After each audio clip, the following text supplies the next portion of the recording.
Babalau TV 2025 ndiyo tofauti yetu. Kwa hiyo wao waliahirisha, wakaja wakapanga kwenye tarehe ambazo sisi tulikuwa tumepangilia. Hakuna namna ya kubadilika kwa sababu sisi tulikuwa tumeshatangulia kupangilia hicho kitu.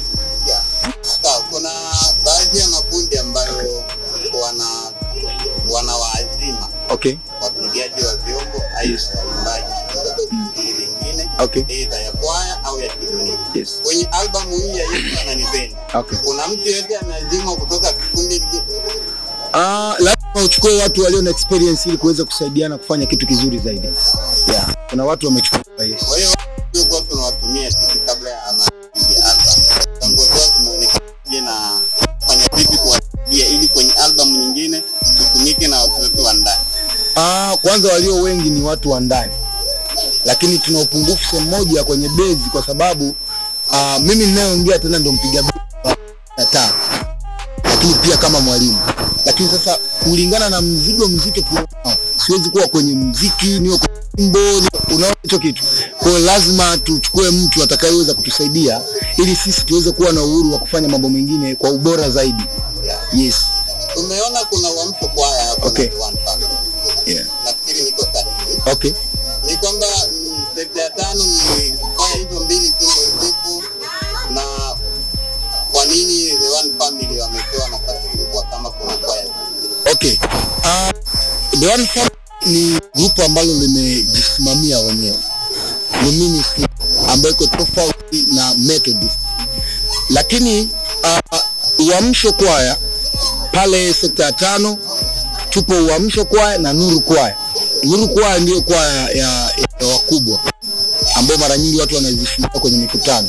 Lakini uamsho kwaya ndio kwaya mama ambayo yani kwaya ambayo inalea watu kutoka kwenye hiyo kwaya kupeleka kwa wakubwa. Ushanielewa hapo?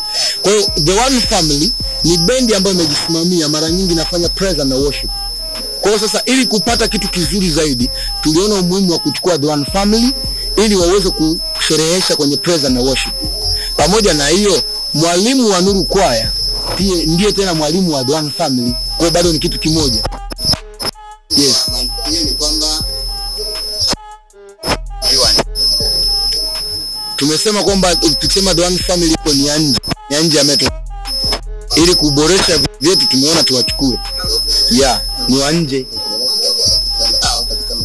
Tulisema ile kundi ya wakubwa ndio inaitwa Nuru kwaya. Nuru kwaya. Yes. Kwa nini hawajahusika pia? Nuru wamehusika sana. Wamehusika sana kwa sababu kama nilivyosema mimi mwenyewe si mwalimu wa Nuru na unaponiona kwa huku si nimehusika. Kundi lipo. Ni mwana The One. Yes. Umeingia hapo kama kwa kibali cha The One. Mimi nimevaa nyota zote na kofia zote, niko hapa.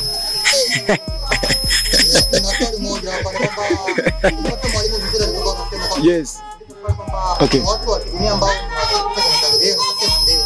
lakini naona kama hujawataja kama wapo watu ambao ni comedian ambao tuko nao kama Anyanga yule tunamjua. Ya tuko naye. Nafikiri sijui ameshafika kwenye haya mazingira sijui. Na kama yupo nafikiri tutamhitaji, mtamuona hapa. Yupo.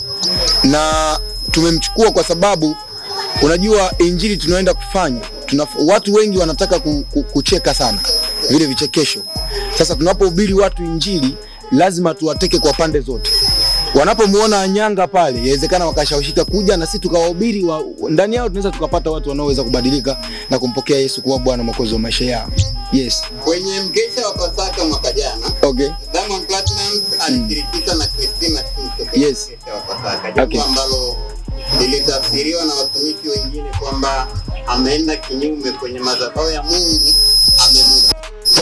sio wa Mungu. Okay. Leo tunahusisha Anyanga ambaye sio Mkristo. Okay. Kikali. Okay. Ili halitazua minong'ono huko mbele ya kwamba naenda vile nimefanya.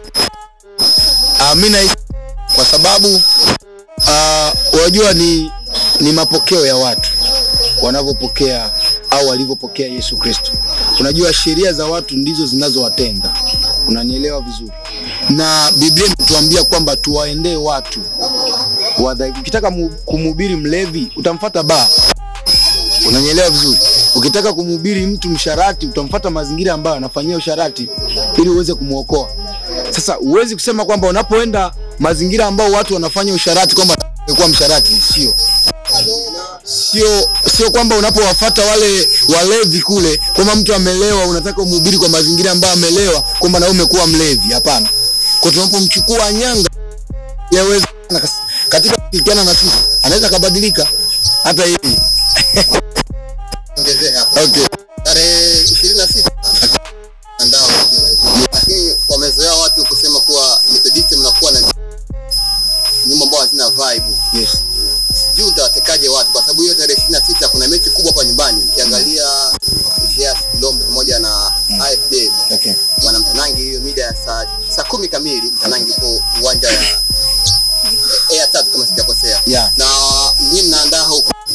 Mtakuja na ya gani au mbinu gani ya kuvutia watu kusema kuwa wapwe mawazo mlikuwa nayo zamani yale amna kuna zile nyimbo za kitabu za kuwa nyimbo slow tu. Yeah. Yaani tunazindua album lakini watu kwenye ukumbi wanakuwa wanasinzia. Vipi hapo taweza? Ndio maana tulisema review una utofauti mkubwa sana na ule ambao umezoeleka. Cha kwanza. Cha pili ni kwamba hatuhitaji watu ambao Mungu hajatupa. Yule atakayejisikia kutufuata atakuja, ataacha kwenda kwenye mechi. Unanielewa vizuri? Kwa hiyo hatuwezi kuacha kufanya kitu kwa sababu ya mechi ya Bilombe, hamna.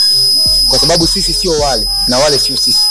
Hilo liko hivyo. Lakini pia tuseme kwamba kwenye vibe, ukisema Methodist ya waimbi kwenye vibe utakuwa umetukosea heshima. Kwa sababu katika kwaya 2-3 zinazoimba kambini huwezi kutoa Methodist. Ndio kanisa kubwa lililo watu wengi na lililo na kwaya kubwa hapa kambini Nyarugusu. Kwa hiyo tuna uhakika kwamba kitu ambacho kimeandaliwa ni kikubwa zaidi. Ndio maana tunawaona leo mmekuja mpate habari ambazo zitawapa watu vibe tafuta wewe. Pia tukiangalia Yeah. ya nyuma kama mwezi wa 12 kulikuwa kulikuwa party ambayo ilikuwa imefana kubwa kambini na maanisha Kenya revive. Yes. Tunamita kijago. Na pia tukiangalia kwa nini hamjataka kushughulisha wengine makomedi ambao wana tofauti na Anyanga labda? Unajua kwa mazingira yetu tusiongee unafiki, tunasema ukweli. Kwenye comedy Anyanga ameteka mazingira yetu. Akifanya jambo huwa watu wanalielewa, unaelewa? Na watu wao wanafurahishwa na kile kitu. Na sisi tumetumia njia hiyo kwa sababu ya kuwateka wale ambao wanachekeshwa na yule mtu. Yawezekana kati yao kubadili watu. Mama Zuu. Wao wanafanya kama Anyanga hiyo moja. Ni kweli, lakini sasa kumbuka kwamba kuna baadhi hapa nyuma tumefanya naye huyu Anyanga sana. Tushazoeana. Kuna namna nyingine unaweza kusema kwamba ni mtu ambaye tushakuwa naye karibu. Yaani utende kifupi. Kitu kama hicho. Okay, nilikuwa swali ni kwamba unasema kwamba siku hiyo ambayo itakuwa ni siku ya uzinduzi, itakuwa ni siku ya kitu sana. Hebu ukadhibitisha kwamba vijana wamefurahi, wazee nao wamefurahi. Vijana kwamba labda kuna ngoma zetu au ziko kwenye mtindo wa mapiano labda au labda upande wa wazee kuna kitu kile leo mazingira. Nishaelewa.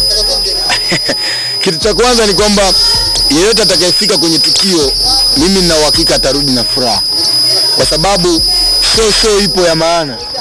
Show ipo tukiwa na wapigaji wenye viwango vizuri, nyimbo ni kali mno.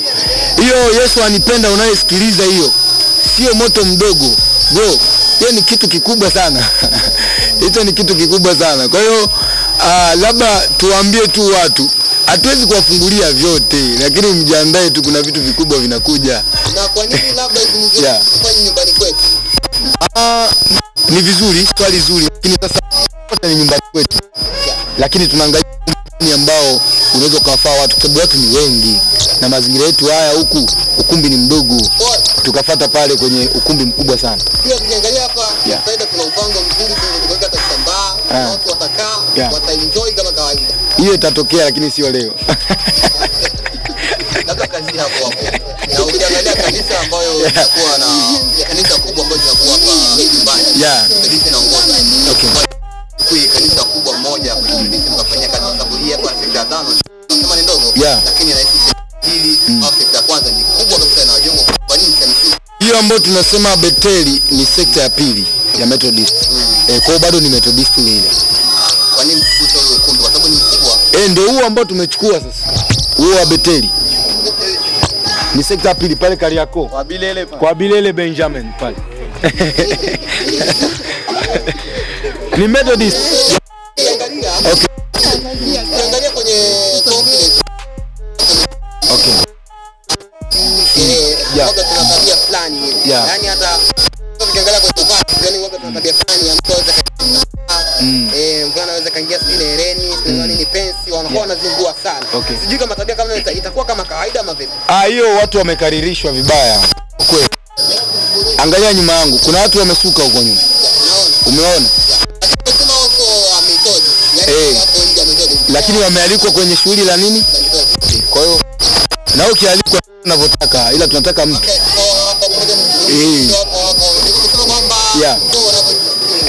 Ila usije uchi.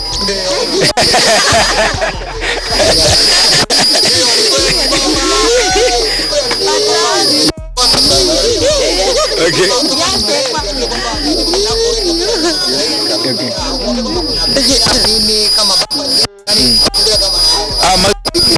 Sisi tunachokifanya, sisi ni wainjilisti, ni watu wa Mungu, hatuwezi kunywisha watu pombe. Hilo la kwanza. La pili ni kwamba bia soda. Ushanielewa?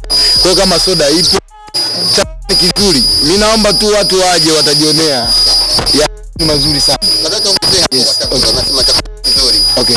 Pia ile ambazo hawali tulikuja kuona watu wanalipa shilingi 10,000. Lakini wanakuja pewa mifupa tuna 5 za chakula kwenye chai. Na nyinyi mnakuja kusema mtu analipia shilingi 5,000 afu nasema chakula kipo.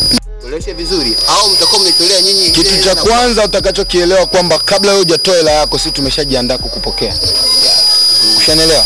Yaani hujatoa hela sisi tushajiandaa tutakupokea kama mgeni. Tunasema TV zote hizi muwepo. Kwa nini haujaruhusu watu waje free? Kusema watu waje free inatushusha hadhi. Sio kama mnanielewa. Kwa sababu tulichokiandaa tulifanya gharama kubwa kuandaa mazingira ili upate kitu kizuri wewe. Kwa hiyo tuone sasa kwa kile tulichokifanya. Pia bro, kidogo tu. Okay. Kwamba akiona na nyinyi mnatangaza neno la Mungu kwa fungo. Ukienda kwenye duka la Biblia kwa bure. Ulikwenda kwenye duka la Biblia ulipewa Biblia bure? Ulinunua. Injili ya kuzi lakini zilizofanyika zilishawezekana ile ndiko yale kuna karatasi mle ndani, ushaelewa? Lazima ulipie kidogo ili kuchangia ile huduma iweze kuendelea zaidi. Nikirudi kwenye swali ambalo niliuliza swali la kwanza kwa ajili ya mtumishi. Okay. Unasema kuwa albamu yetu ni tofauti fulani. Daktari unajua sisi vijana. Okay. Mtu akataza watu na kile kiangalia kwenye sherehe sana watu kama sisi ambao hatumpendelei Mungu sana. Yaani kuna watu wa Mungu sana ni watu ambao vinaboaga. Mfano kitu kama yani mnakuwa praise God siku maombi nini kama mwenzangu alivyoanza hapa kujana na vinywaji. Nataka nifahamu kuwa utakuwa tabia kama ile ya muda wa kuomba, muda wa injili utakuwepo ama vipi? Sherehe kama sherehe hatuwezi kufungua sherehe bila kuomba kwa sababu sisi tunamtegemea Mungu. Sisi hatuna labo. Unaelewa? Sisi hatutaenda mganga tufungie kitu fulani. Mganga wetu ni Mungu. Na ili tufungue jambo lolote lazima tumwalike mwenye kazi yake. Bwana, tumekuwa kazini, fanya mambo yako. Bwana asifiwe sana. Amina. Katika kushirikiana na watu wa dunia kama kusema tumetumia muda kushirikiana na wanyanya.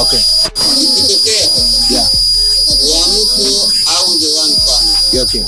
Wamepata wito kutoka kwa msanii yeyote, Polo, Nyago, Diki kwamba watamsaidie kuimba. Tunaenda. Hapo ni changamoto kidogo kwa sababu jambo la kwanza utakalolielewa kwamba Biblia imetuambia kila jambo liko wazi. Sawa? Kwenye Biblia. Kuna mambo ambayo tunaweza tukashirikiana nao lakini sio kwenye swala la kuimba. Kwa sababu inawezekana wao sisi tunaelimisha jamii. Wao wengine hatuwasemi vibaya. Lakini kuna vitu kweli vinapotosha. Weke ni imagine mtu anaimba. Sasa hivi kuna kitu kimevuma hapa kambini sielewi. Eti nyashi, mimi sielewi ni nini. Lakini ukija kwa ndani na kuna matusi mle ndani, ushanielewa? Sasa tukiwa tunafanya tena na matusi mle ndani, unaona hivyo vitu vinaendana haviendani. Kwa kuna ugumu sana wa kushirikiana nao katika uimbaji, kwa sababu wao wanaona sisi tunaishi jamii, kuwaleta watu kwa ili tuweze na uzima wa milele. Na pia ningeangalia hapo kuna wale ghost. Unajua wanafanya kuna wale ambao tunajua level za okay. Na mimi kile Kembo na Obi. Okay. Wale ambao yes. Ni kweli yawezekana mkaona ndani ya ukumbi, kwa sababu wana mialiko kama waimbaji ndani, kama wageni pia hizi za kufanya conference, kwamba hapa kwenye press conference kwenda kwa watu waje watawakuta ndani kwenye tukio. Ukiangalia kama ilikuwa kuna viongozi na hadi mwisho. Na nataka nijue kwa tumepewa support na nani sana. Wote viongozi tumepewa support nao, kwa sababu hatuwezi kufanya yote bila kujulisha, lakini pia wana mialiko. Viongozi wetu wana mialiko, na inawezekana mle ndani wanaweza wakapewa nafasi, mtasikia watakapozungumza. Ukiangalia kuna masherehe mengine ambayo sio kuingia ya Metro DC hapa. Unaweza kwenye sherehe unakuwa na kamera yako special kwa ajili ya kushoot. Okay. Sasa inatolewa ratiba. Asishuti mwingine bila hii kamera, hapa kunakuwa kamera special kwa ajili ya uamsho kwaya. Sio kama tabia kama itakuwepo. No, kwa sababu mimi niwaambie tu kwamba watu wasikariri. Watu wanaichukulia Methodist tofauti na ilivyo. Yaani wao wanasikia tu kwamba sivyo ule unavaa kitambaa, usije umesuka, si nini. Hii ni tukio la kutangaza injili, ni sherehe. Ni tofauti na ibada. Kwenye ibada ndio huwa kuna hizi sheria ambazo zipo. Ndio maana mle kwenye video unaweza kukuta wale mabinti wengine wanasuka mle ndani kwenye nyimbo. Unaona ni tofauti sana. Unaelewa vizuri Kwa hiyo ninachoweza kusema kwamba watu waje wajisikie huru. Kamera zote kempu tunazihitaji. Mje mshuti, chukua content, una uhuru wa kufanya unavyojisikia, lakini mahali popote ambako kuna watu lazima kuwe na sheria. Utafuata taratibu wa wahusika pale, utakuta pale watakuwa wamependeza sana. Yeyote unayemuona pale mlangoni amependeza sana. Unanielewa huyo ni mhusika. Kwa hiyo atakukaribisha, atakupokea, atakupa nafasi, lakini pia huyo pia atakuonyesha unakaa wapi, utakula nini, unakunywa nini, ushanielewa vizuri. Pamoja na hiyo, huyo pia atakuonyesha choo cha kiume kiko wapi, cha kike kiko wapi, ili kutokuchanganya mambo. Palipo na watu lazima utaratibu uwepo. Kama wewe umekuja na kamera, atakwambia bwana, mtu wa kamera unasimama hapa au unafanya hiki hapa. Lazima tukiacha tu hivi tunaweza tukaleta mambo mengine ambayo hajakaa vizuri.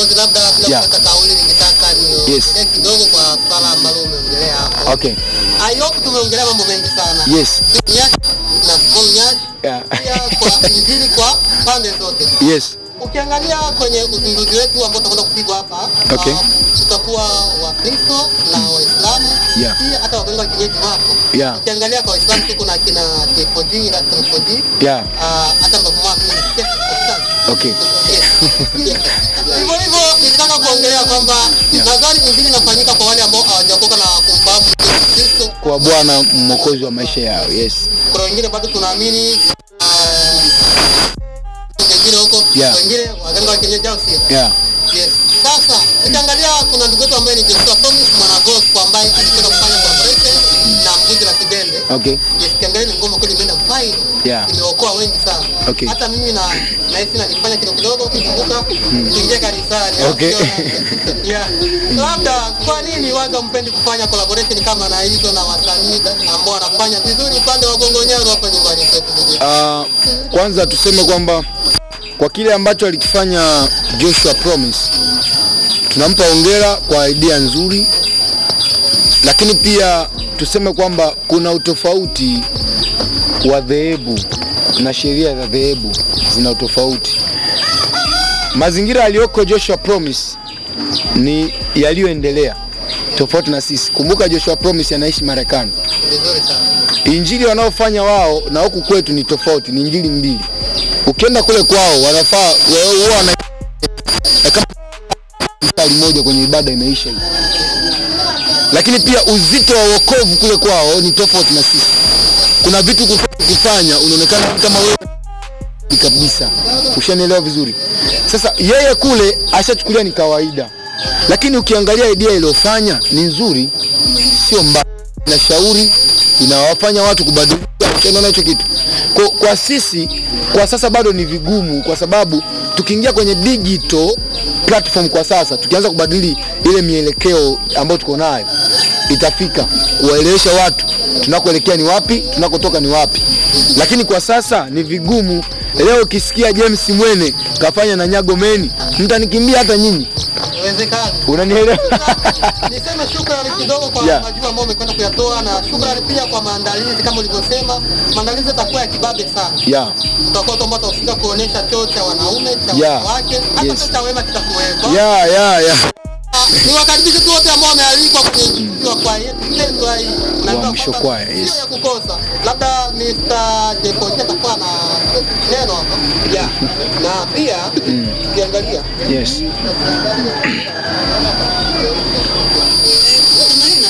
Okay.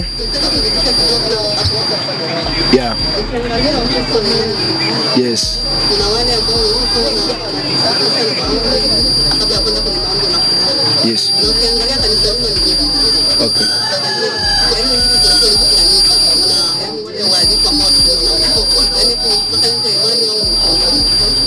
Nafikiri ile jibu nimelijibu hapa nyuma kidogo, nikasema kwamba watu kwenye sherehe hatuna sheria ya kuzuia mtu kusuka kichwani, kwa sababu sisi watu tulioalika wote sio wa Methodist, watu wengine sio wa Kristo kabisa. Lengo letu sisi tunawachukua wale wasiomjua Kristo, yawezekana katika kuja kusherehekea pamoja na sisi, yawezekana kupokea Yesu kuwa Bwana Mwokozi wa maisha yake. Kwa mtu anabadilika kulingana na kile kinachoingia ndani yake, kwa sababu kile kimtokacho mtu ndicho kilichomo ndani yake. Ushanielewa? Kwa mtu kishampokea Roho wa Bwana ataweza kukufundisha namna gani unaweza kukaa, namna gani unaweza kuvaa, namna gani unaweza kaishi, namna gani unaweza kasuka au usisuke. Kwa hiyo ninachokwenda kusema ni kwamba hatukatazi mtu kusuka kwenye sherehe, hatukatazi. Karibu, jisikie huru. Ila tumekataza mtu kuja uchi. Usije tukio kwa sababu ya kwako pia, kwa sababu kutakuwa watu wengi sana. Kima za watu wengi afu uje na sketi ambayo itakuja aibu kwa mabinti au kwa madada. Sio vizuri. Mtu ajistiri tu afu akaribie kwenye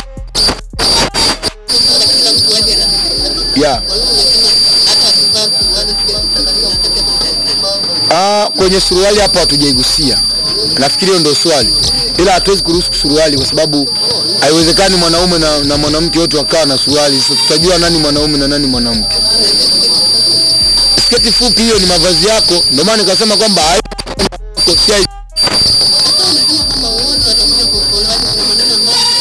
mle ndani huwa kuna nafasi ya neno la Mungu lipo.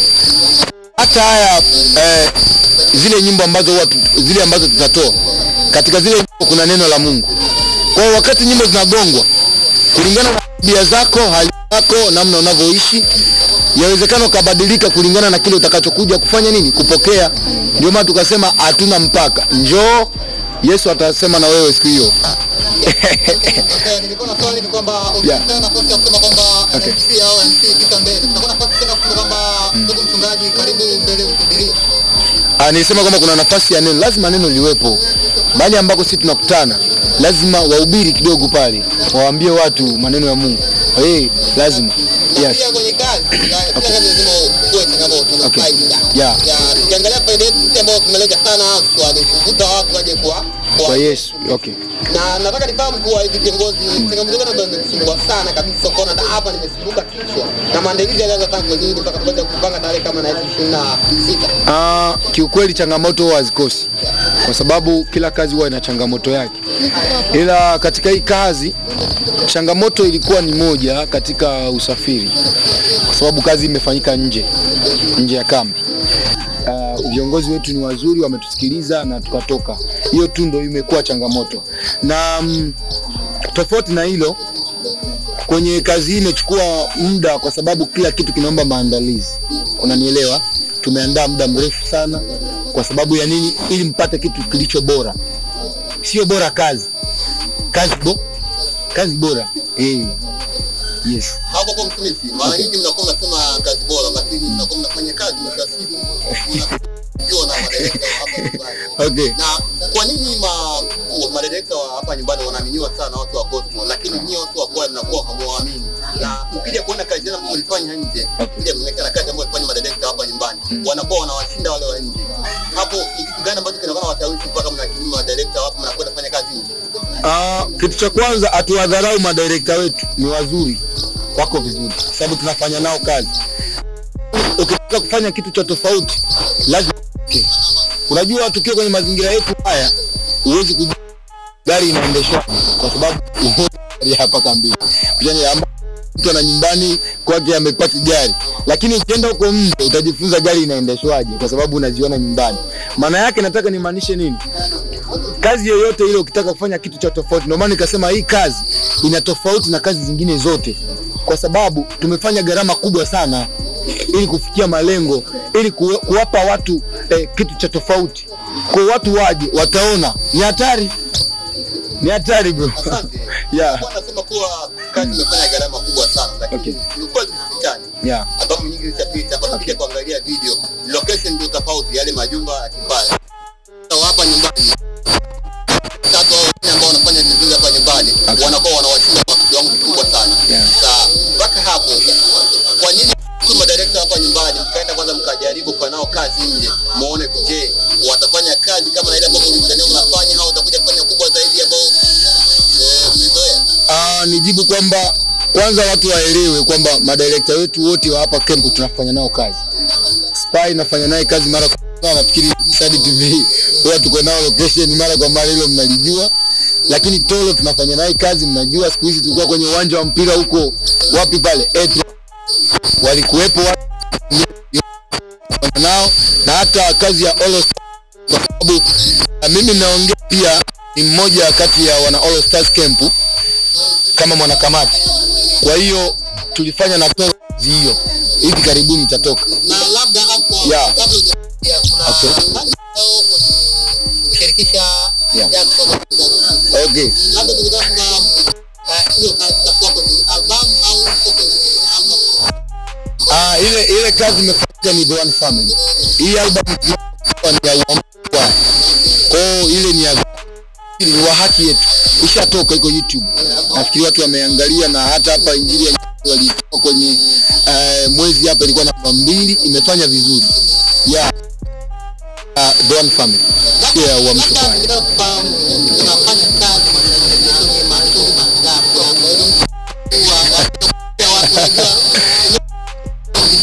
Yeah. Okay. Kwanza watu waelewe kwamba James Mwene ni mwalimu wa waimbaji. Sawa sawa. Cha pili, James Mwene ni mwimbaji binafsi. Ushanielewa? Cha tatu, James Mwene ni mwalimu wa The One Family Gospel. Lakini pia James Mwene ni manager wa waimbaji binafsi. Ushanielewa? Na manager wa waimbaji wengine. Ndio maana tunajiita label. Lakini pia James Mwene ni mwalimu Saida section. Vizuri sana. Yeah. Labda pia nipende kusema ya kwamba okay. Ni wakaribishe watu watapata kuja kuperform kwenye maarufu ambayo ni Katunzi Anyanga. Yes. Kwa kuwepo Mama Zoe Ala. Kwa nyumbani sana. Okay. Itakuwepo Kasako, itakuwepo Tajidi. Hivi mimi na jamani baba lao itakuwepo. Jendema wapo. Unajua kwamba sio kukosa mtoto kumi dukani. Na sauti nasikia sauti ndogo sana, lakini pia mwili mkubwa. Wananitaga Captain, Jeffrey Mapenza Market Aimbag Moya. Kwa leo wananitaga Tony wanangu wa China, wanatoka na mimi Junction kutoka anaitwa ni Kodi kwa wingi. Niko na mwanangu hapa ambaye unaitwa nani mwanangu nikumbuke? Huyu anaitwa tunashukuru kwa muda wako. Asante sana. Tunaomba subiria hiyo siku ya tarehe 9 ambayo ulisema tukutane tuweze kujua je ambao Karibuni sana. Ya, asante sana.